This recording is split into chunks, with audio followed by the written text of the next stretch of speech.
Hi friends, कैसे हो आप लोग। स्वागत है आपका अपने चैनल मैथ रिसर्च सेंटर और आंसर पर। तो फ्रेंड्स, आज मैं फिर से लेके आऊँ आपके लिए काफ़ी ज़्यादा भयानक स्टोरी। तो चलिए बिना वक्त गवाए कहानी को शुरू करते हैं। शीर्षक का नाम है भूतिया चर्च। चर्च की छत की घंटी जोर से बजने लगी और तब राज का ध्यान चर्च की छत पर गया तो अपने दोस्त रतन की लाश उसी घंटी पर लटकी हुई पाई। रतन की रहस्यमयी मौत को देख राज के पैरों तले जमीन खिसक गई और वो खुद को रतन की मौत का जिम्मेदार समझने लगा। राज और रतन असम में स्थित गुवाहाटी में रहते थे और पक्के दोस्त थे। एक रात वो दोनों कोई पार्टी से वापस आ रहे थे।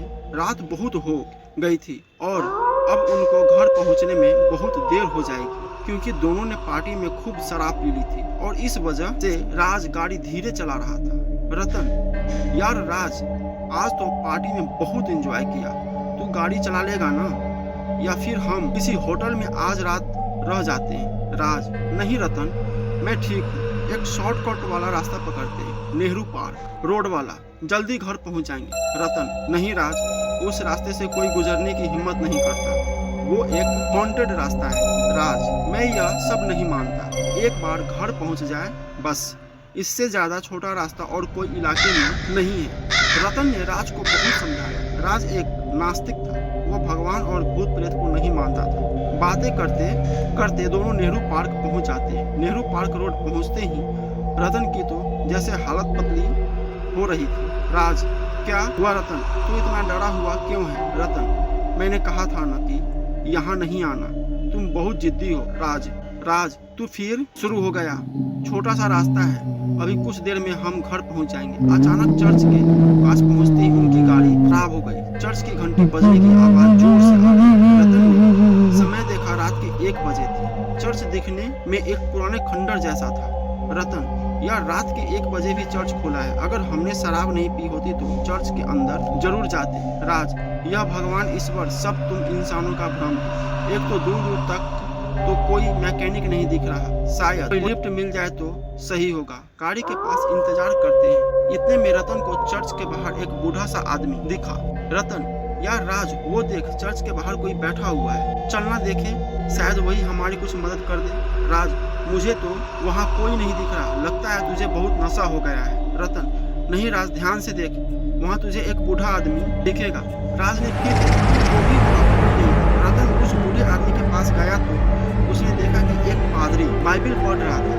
रतन हैरान था कि ऐसी खंडर जगह पर रात के 1 बजे यह पादरी अकेले बाइबिल पढ़ रहा। रतन, फादर, आप अकेले क्यों बैठे और इतनी देर रात को चर्च की बड़ी घंटी का बजना, इस चर्च की ऐसी हालत, क्या आपको डर नहीं लगता। पादरी को रतन पर बहुत गुस्सा आता है और वो वहाँ से चले जाते हैं। रतन का चर्च को अंदर से देखने का मन हुआ और मोबाइल की टॉर्च ऑन करके अकेले ही अंदर चला गया। उसने देखा कि पादरी एक कोने में बैठकर बाइबिल पढ़ रहे थे। रतन, अरे यह तो आश्चर्य की बात है, अंधेरे में भी पादरी बाइबिल कैसे पढ़ रहे हैं। रतन की वजह से पादरी को बाइबिल पढ़ने में बहुत परेशानी हो रही थी। वो चर्च की छत पर चले गए। रतन भी अपनी मोबाइल लाइट से पूरा चर्च अंदर से देख रहा था और फिर देखते देखते वो छत पर भी पहुंच गया। रतन उस बड़ी घंटी के पास पहुंचा और उसे बजाने की कोशिश करने लगा। तभी उसे ठोकर लगती है और वो एक रस्सी पे जा गिरा।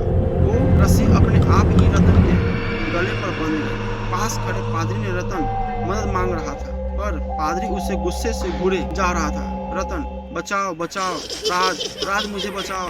इतने में पादरी रतन को जोर से धक्का देता है और रतन को फांसी लग जाती है। घंटी पे लटकने से रतन दम तोड़ देता है। वहाँ राज भी रतन को ढूंढ रहा था। चर्च के चारों तरफ ढूंढने के बावजूद रतन नहीं मिला। रतन का फोन भी नहीं लग रहा था। चर्च की छत की घंटी जोर से बजने लगी और तब राज का ध्यान चर्च की छत पर गया तो अपने दोस्त रतन की लाश उसी घंटी को लटकी हुई पाई। रतन की रहस्यमय मौत को देख राज के पैरों तले जमीन खिसक गई और वो खुद को रतन की मौत का जिम्मेदार समझने लगा। राज ने देखा कि रतन की लाश के पास बाइबिल पढ़ने की आवाज आ रही। इतने में राज को रतन का कॉल आया। राज, रतन, तू मेरा कॉल, यह सब क्या है। कॉल, राज मुझे बचाओ, राज मुझे बचाओ। राज को कुछ समझ नहीं आ रहा था कि ऊपर रतन की लाश और अब उसका कॉल, साथ में उसकी लाश के पास बाइबिल पढ़ने की आवाज। राज चर्च की छत पे जाने लगा और इतने में एक ट्रक के गुजरने की आवाज आई। राज ने उस ट्रक को रोका। राज, सुनिए भाई साहब प्लीज मेरी मदद करो, मेरे दोस्त की लाश वहाँ चर्च के ऊपर लटकी हुई है। ट्रक ड्राइवर, अरे साहब आप यहाँ कैसे फंस गए, चलिए यहाँ से, यहाँ बहुत खतरा है। राज, क्या बकवास कर रहे हो, इंसानियत के नाते तो मदद करो। ट्रक ड्राइवर, अगर मैंने आपकी मदद की तो हमारी मदद करने कोई इंसान नहीं आएगा, मैं अभी भी कह रहा हूँ, चलिए मेरे साथ। राज हार कर उस ट्रक में बैठ जाता है। ट्रक ड्राइवर दिखने में 50 साल का गांव का रहने वाला लग रहा था और शरीर से काफी तंदुरुस्त था। राज के मन में रतन की मौत का मंजर घूम रहा था। अब राज पूरी तरह से डरा हुआ था। ट्रक ड्राइवर साहब आप यहाँ कैसे आए, क्या आपको इस जगह के बारे में कुछ नहीं पता, आपके दोस्त की मौत कैसे हुई? राज ने पूरा किस्सा बताया तो ट्रक ड्राइवर ने उस चर्च का रहस्य बताया।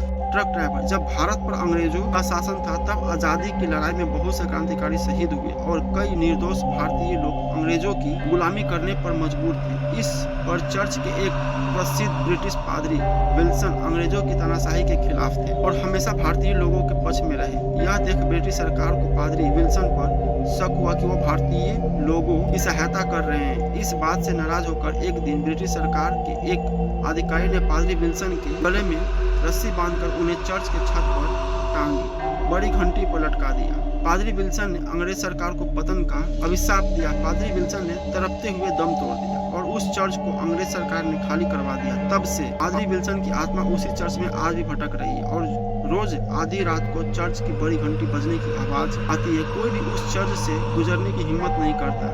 राज, लेकिन मेरे दोस्त की मौत, उसका क्या, और तुम्हें कैसे पता यह सब? ट्रक ड्राइवर, हम गांव के लोग बचपन से इन्हीं कहानियों को सुनकर बड़े हुए हैं, आप जैसे शहरी लोग नहीं समझोगे।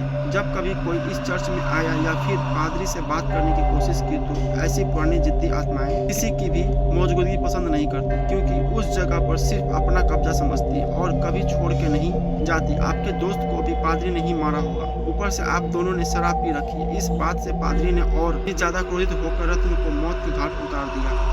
राज, इतने सालों से यह चर्च को हटाया क्यों नहीं गया, यह सब तक चलेगा? ट्रक ड्राइवर, हाँ साहब, कई बिल्डरों ने इसे तोड़ने की कोशिश की पर वो सब अपनी जान गंवा बैठे। ऐसी पुरानी आत्माएं किसी की भी मौजूदगी पसंद नहीं करती, क्योंकि उस जगह पर सिर्फ अपना कब्जा समझती है और कभी छोड़ के कहीं नहीं जाती।